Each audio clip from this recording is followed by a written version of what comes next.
The internet, one of the most important inventions in human history when it comes to mass communication and acceleration progress in science and technology and mathematics. People do not know that the internet, in its foundation, its principle, is founded under the principles of anarchism, to be more specific, anarchist communism.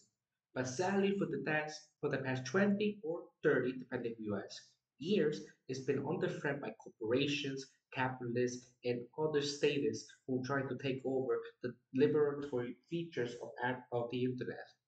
People often forget that the web, when the concept of hyperlink was invented, it changed how humans communicate. The web browser functioned as anarchist communism, where everything is free and you can make your own Twitter software and give it for free.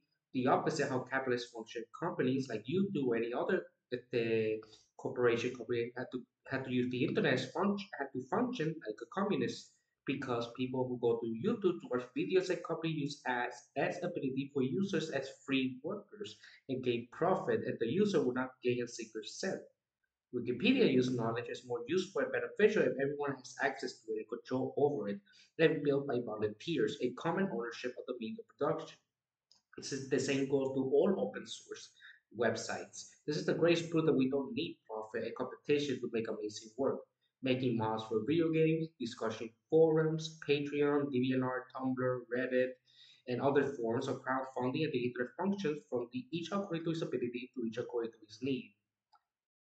Este, even then, while technology functioned by the ideals of anarchism, in the words of the anarchist FIQ, encouragingly, the socialist gift economy is still at the heart of computer software development and the internet. For example, the Free Software Foundation has developed the General Public License, or GPL, also known as copyleft, use copyright to ensure that software remains free.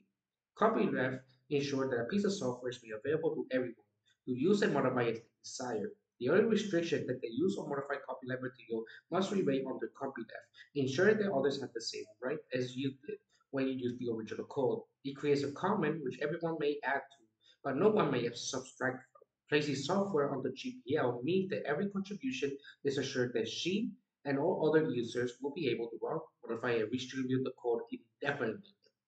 Unlike commercial software, copyright code ensures increased knowledge base from each individual can draw from and equally as important contributed to. In this way, everyone benefits as code and can improve to everyone. Unlike commercial code, many will think that this is essential anarchist system will be a failure. In fact, code development this way is far more reliable and sturdy than commercial software. Linux, for example, is far superior operating system than DOS, precisely because it draws on collective experiences, skills, and knowledge of thousands of developers. Apache, the most popular web browser, is another free software product and is acknowledged as the best available. The same can be said to other key web technology, most obviously PHP, and projects like Wikipedia spring to mind, although that project is based on cooperative free activities owned by few people who have ultimate control, sadly. But the anarchist style of Wikipedia has the same level of standards as PBS. While non-anarchists may be surprised, anarchists are not. Mutual aid and cooperation are beneficial in the evolution of life. Why not the evolution of software? For anarchists, this gift economy at the heart of the communications revolution is an important development. It shows that both the superiority of common development as well as the walls built against innovation and decent production by property systems. We hope that such an economy will spread increasingly into the real world. And this is very important. It shows us the power of the internet. It shows you it's based under these principles. And sadly, because like I said earlier, many of these cases were the corporations of many types trying to surpass this. People often forget that how the USSR almost invented the internet. It's called Rico is called the Calvet Journal. But sadly speaking, that this was prevented because this is during the Stalinist era, and for lack of a better terms, right, the Stalin realized this early internet was decentralized and horizontal and non-hierarchical in nature, which, for Stalin, who wants centralized power, centralized authority, right? And with this, it prevents them from any real power that he must hold. For example, the internet was almost created by Victor Kushka, who designed the blueprint for computerized planning system. But like I said earlier, because of it, it prevents Stalin to have ultimate control of his centralized state socialist or, more reality, state capitalist, right? Este, but sadly, this is not the case because even to this day, they will still, the corporation will still want to remove the liberatory nature of the internet and other forms of mass communications, and will use these same technology to profess radical ideas. Right? We must remember that. And we have to look back at the origins of the computer revolution. In the people's history of science, from the midwife, the miners to the mechanic, in the section scientists in the garage. The object in outer space, also known as black hole, was thought to be massive, to be so massive that nothing like even single subatomic particles or wavelength would escape their gravitational fields. With subsequent observation tend to show otherwise. Wormholes in space-time will continue to explain how hapless little bits of matter energy could worm their way out of the overvaporate glass of gargantuan black holes. And obviously seem to be feeble to persist spirits of people's science far away. In the late 20th century, the wiggle free of the clutches of big science only meant the force field. Just when it seemed that significant advances would never occur anywhere than other than elite professional setting, scientific innovation of the first magnitude began to emerge from the garage and attic workshops of college dropouts, initiate a tidal wave of scientific creativity outside the corporate academic complex. The first electronic digital computers were byproducts of the Cold War that were designed and utilized for military purposes, gigantic in size and extremely expensive. The computers of the 1950s and 60s were the very simple and entrenched and centralized power, arrogant, haughty, impersonal, inefficient, and unnecessary. In the 1970s, however, numerous self-taught amateur electronic hobbyists with merged resources at their disposal, many of them were very young, democratized the new technology, but bringing within reach of millions of ordinary individuals. In 1975, the birth of the home computer was announced when the mass market magazine Popular Electronics featured a small programmable device, the Atari 8800, that could be brought in kit form for $395. The creation of the Altar were three Air Force engineers, Edward Robin, William Yeager, and Jim Beebe. Their company, a small model rocket hobby shop in Albuquerque, operated out of the garage at Robert's home. Improbable as it may seem, their microcomputer managed to bring down the mighty house of IBM, One, UNIVAC, Digital, and Control Data Corporation. Credit for creating the personal computer cannot be ascribed to Robert Yates and Beebe alone, because their design depended on the prior work of many others. Those who invented the translator, the integrated circuit, and the microprocessor to mention a few. The Altair, however, was breakthrough that attracted legions of young innovators to the field. Among them were Bill Gates, Bob Allen, Montedavetov, who developed the codec program that Altair needed to function as a computer. Gates and Davenport were students at Harvard. Allen had previously dropped out of Washington State University. Gates, 19 years old, quit school and joined Allen in founding a company to market their software. Early in 1971, a suspicious collaborator had begun between another college dropout, Stephen Weinsack, and a high school student, Steve Jobs. The appearance of the Altair inspired the proliferation of computer clubs across the United States and social movement elsewhere. Once CF became a prominent member of the Homebrew Computer Club, which originally met in Engineer Garage in Mountain Park, California. Drawing encouragement from the milieu, he produced an original design for a personal computer and together with Jobs formed the Apple Computing Company to manufacture and market it. To further ventures, they raised a little over $6,000 by selling some of their personal belongings and borrowing money from friends. Apple's home distributor center, self-office, and world headquarters was set up where else in the Jobs family garage. The subsequent meteoric rise of Apple and the social impact of its Apple II and Macintosh in the making computers are user-friendly for every increased number of people are familiar stories. As centrist Wozniak and Jobs were to the creation of Apple II and the Macintosh, the contribution to computer science made by their many collaborators also deserve recognition. A comprehensive history will describe the roles of Rob Huff, Andy Hansfield, Bill Atkinson, Hod Tribble, Brother Smith, Jerry Mancock, and Randy Whittington, the name by a few. Hod, one of the principal designers of Apple II, complained that most of the histories of the subject begin with Macintosh, but he said it's like studying the history of Russian Revolution with the accession of Stalin. First of all, he declared that Mac was later, much later, Apple dominated the world market long before Mac. And he makes a strong case for centrality of the aperture development of the democratization of computer science. Then I quote, the aperture was not a typewriter. It was an instrument for intellect wrestling with beautiful algorithms. People did not buy it because they wanted to run programs. They bought it to write their own software. It is impossible to teach how a computer works or code writing with today's machines where there are hundreds of megabytes of scribbled code. But in 1976, kids 12 years old, 14 years old could fix a machine that wasn't working. End quote. Among many important software innovations that Apple facilitated was VisiCalc, the first electronic spreadsheet. VisiCalc was a creation of Daniel Brinkley and Robert Frankson, the Harvard Business School student and his body outside of computing. Brinkley and Frankston operated on the Frankston, Arlington, Massachusetts attic because one historian rightly observed the Boston area had fewer garages than the Silicon Valley. The institution of big science at first ignored and even disparaged the innovation that were emerging from garages and attics across the America. But eventually the upstart got the attention of the establishment. It was not long before the upstart became the establishment, or part of it at least. Some were hired by corporate giants to set up the personal computer field, whereas others saw their garage-based enterprise grow to become a major firm in their own right. The union of capital within the 3D science occurred at rough speed. Within 6 years of its incorporation, Apple has some 4,700 employees and $983 million in sales. The transformation of this anatomy software company, meanwhile, into one of the world's mightiest corporations is legendary. IBM had initially restricted the computer revolution, recognized that the movement would not defeat, however, the companies that resolved to take it over. In 1981, the IBM PC entered the market and, backed by financial power, one of the world's largest corporations, rapidly eclipsed its competitors. Although its PC are used in phones, IBM's maker serves, as its name suggests, want to transform the personal computer into a business machine. It succeeded in doing so, although eventually new competitors selling less expensive IBM clones will take part of the market away from IBM. The biggest winner in the computer profit sweepstake was not a hardware producer, but a software man, Bill Gates.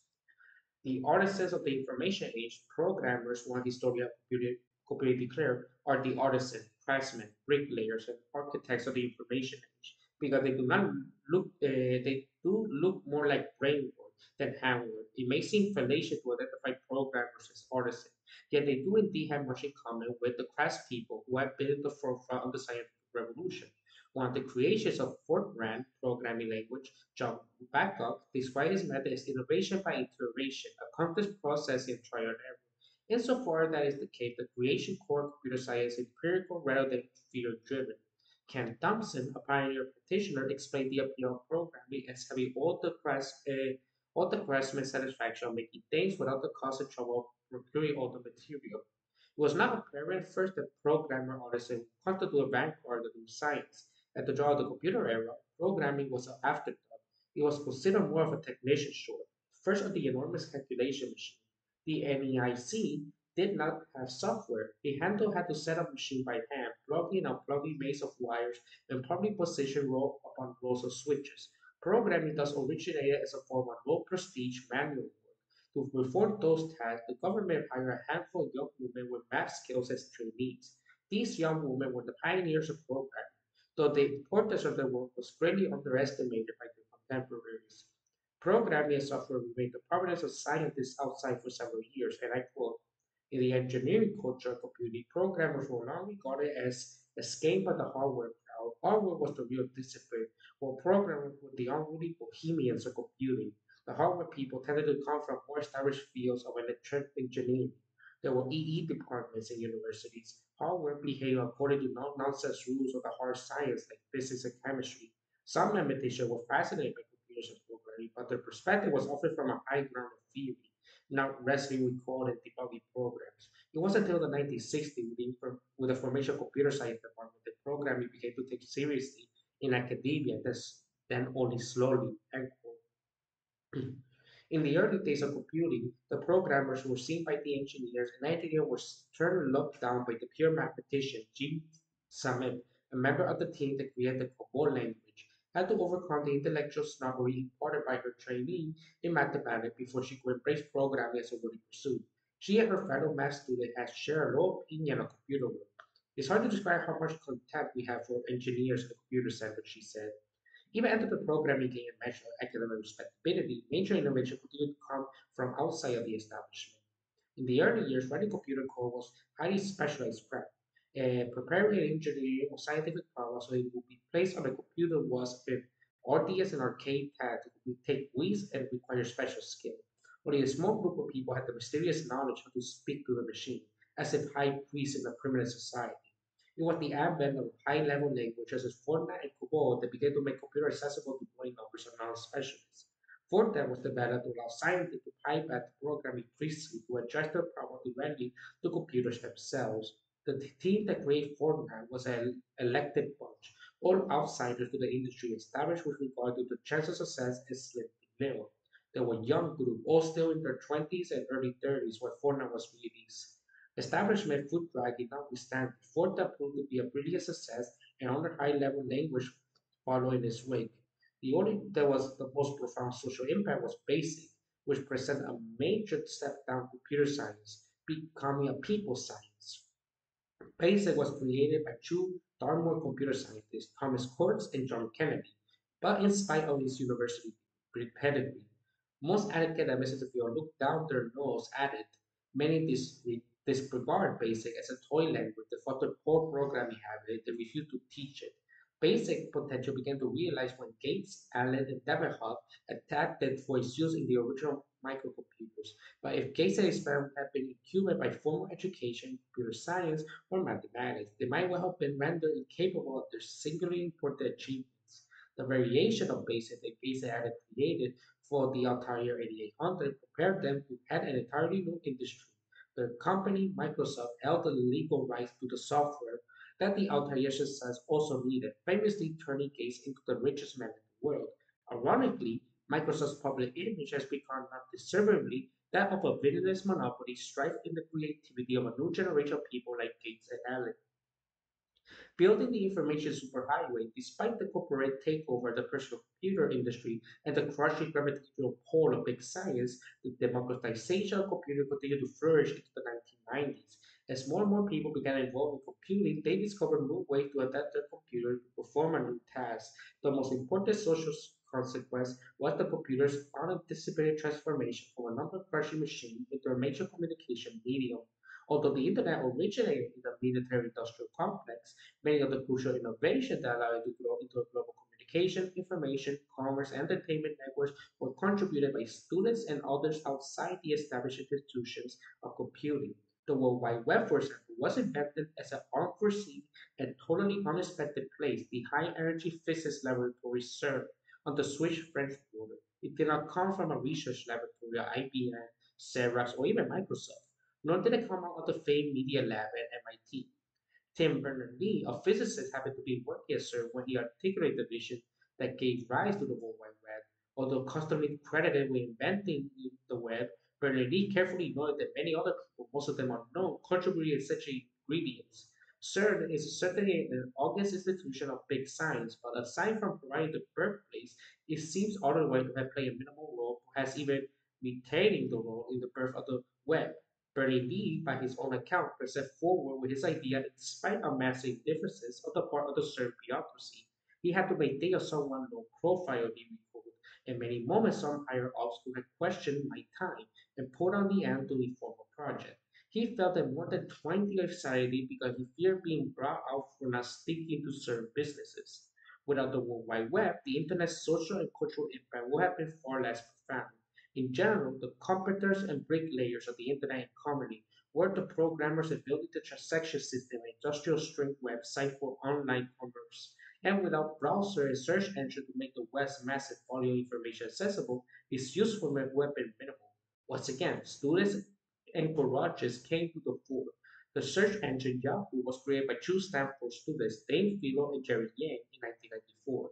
The same year, two universities of Illinois students, Meg Anderson and Eric Pina, presented their browser, Mosaic of the World.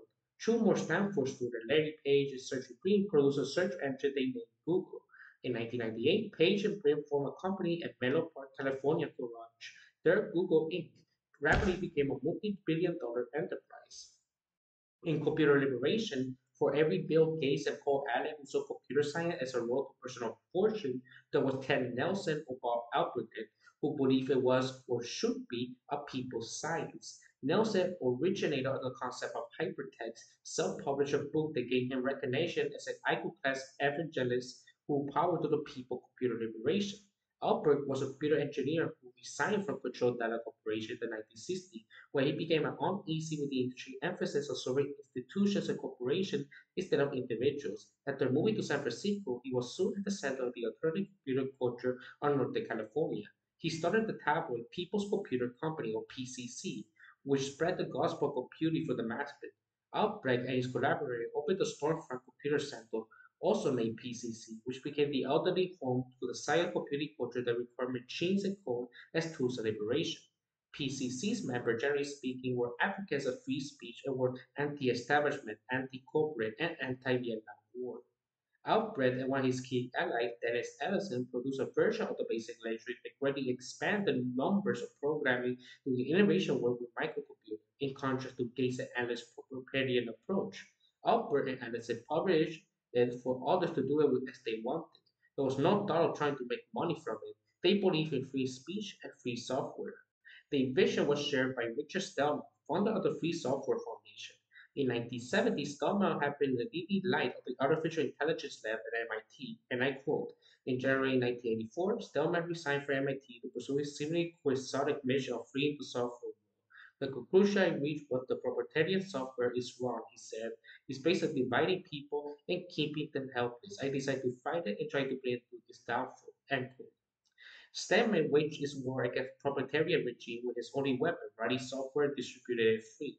His activities provide a major source for inspiration for the open software movement and arose in the 1990s, a worldwide collaboration effort among programmers who freely share their source code they write. In 1991, a student in Finland, Linus Torvalds, produced a framework of an operating system, a core programming for controlling a computer-based operation that became the open source movement's key project. Tova's creation was distributed on the Internet developed by legion of volunteers programming it into Linux, an operation system capable of challenging Microsoft's virtual monopoly. Although some proponents of open source movement contribute to believe in potential for radical social change, the fact that IBM has joined their crusade exposed those hopes as somewhat utopian. IBM's interest in promoting shareware stemmed from its competitive position vis-a-vis Microsoft and Sun Microsystems. The company's strategy was outlined in an internal report, which recommended that IBM aggressively pursue Linux-based application development for Linux across all of its products. Doing so would disrupt some Microsoft stranglehold. A mentor report card of the revolution during this time, there has been no shortage of sweeping claims for the new technology seen in any issue of Wire magazine. But how revolutionary sense of decisive changing society for the better had a computer revolution, the digital revolution, the information revolution, or the internet revolution really proved to be. It's too early to write history as the computer is the consequence. The history is still unfolding, but some preeliminary conclusions are in order. By the mid 1980s, computers in homes and workplace numbers in the millions, and cultural transformation they have brought is beyond question. Computers have brought about drastic change in the way we work and play and spend our money. If they have altered our language or understanding of life and mind and humanity, our ways of thinking almost everything. By decentralized communication, the internet and the World Wide Web has certainly had a democratizing effect. They allow ordinary people to transmit and receive information not under the control of government, corporations, or other institutions. They had the internet has become the focus of struggle for freedom of expression in thousands of countries throughout the world has been dramatically illustrated by China's sojourn onto the information superhighway. The number of internet users in China grew from zero in 1993 to 100,000 in 1997 to 17 million in 2000 and to 55 million in 2002, with no indication of growth rate slowing down. The Chinese government, meanwhile, has been a billionaire about the technology. It cannot afford to ignore the immense economic potential of internet commerce, but dreads its political consequence of its citizens receiving uncensored news and communication freely among themselves in an attempt to maintain firm control over the flow of information. The authorities constructed a great firewall of China, channeling all internet services through government services that block access to websites of foreign news agencies, human rights groups, or Chinese dissidents. Many citizens and citizens, however, found their log in into anonymous proxy servers outside the Great Firewall and would then connect them from forbidden sites. Government internet monitors in turn identify new proxy servers if they appear to edit them with a list of banned sites. This cat and mouse game has escalated to higher levels of technology sophistication, but the Chinese internet police have much greater resources at their disposal and general management to keep the pace with cyber dissidents. That is not to say authority has succeeded in maintaining their monopoly on information and communications. The proliferation of Chinese chat rooms at the bulletin boards and unofficial websites have overwhelmed the censor and abilities of tens of millions of internet users to exchange personal emails have been augmented by text messaging between hundreds of millions of cell phone users. Nevertheless, the risk of incurring draconian penalties encourage Chinese netizens to practice great deal of self-censorship. Bottom line is that although China with the internet is certainly a freer place than China without the internet, the repression government still retains the upper hand, not only in China but throughout the world. The effect of the spread of personal computer turned out to be less revolutionary than its proponents imagined. The computer did not put ordinary individuals on equal footing with those in position of power. The primary impact happened in the office and not at home, as tools that assist the function of the corporate workplace. Computers, Paul Krasrusi concluded, came to the people, but for a price, corporate control. The union of capital and computer science was consummated mostly by the rapid commercialization of the World Wide Web, culminating to the meteoric rise of fall of the dot-coms. Early in the 21st century, it was virtually apparently of computer liberation gave way to frenzy as staple at the other movement was like the classic capitalism. The dreams of liberation, a small technology, Microsoft wannabes of the information superhighway, all by review overextended themselves and went bankrupt. When thus clear, the dominance of the new media by large corporations was more pronounced than ever. By 2004, the 20 leading websites were owned by AOL, Time Warner, Disney, Viacom, Fox, Broadcasting, and other media giants. Just 14 companies attract 60% of all time Americans spend online. To expect that the proliferation of computers would somehow lead to liberation was asking too much of a technology. Science and technology are tools and weapons. The result they produce depend on how they are used, and that in turn depend on whose hand controls them. In the current world system, computers and computer science, for the most part, is served by natural and corporate interests. If the if liberation means creating a global economy governed by principles of social justice rather than blind market forces that empower wealthy individuals and nations, the computer revolution makes a liberation all the more difficult. It's not to say that knowledge embodied in computer science or indeed any branch of modern science cannot be put in use by proponents of social change, but if liberation is to be achieved, it will be the work of political forces which science and technology are totally unsupported. And so far, like I mentioned multiple times in the past, we meet the material preconditions for anarchist communist society. It's either now or extinction.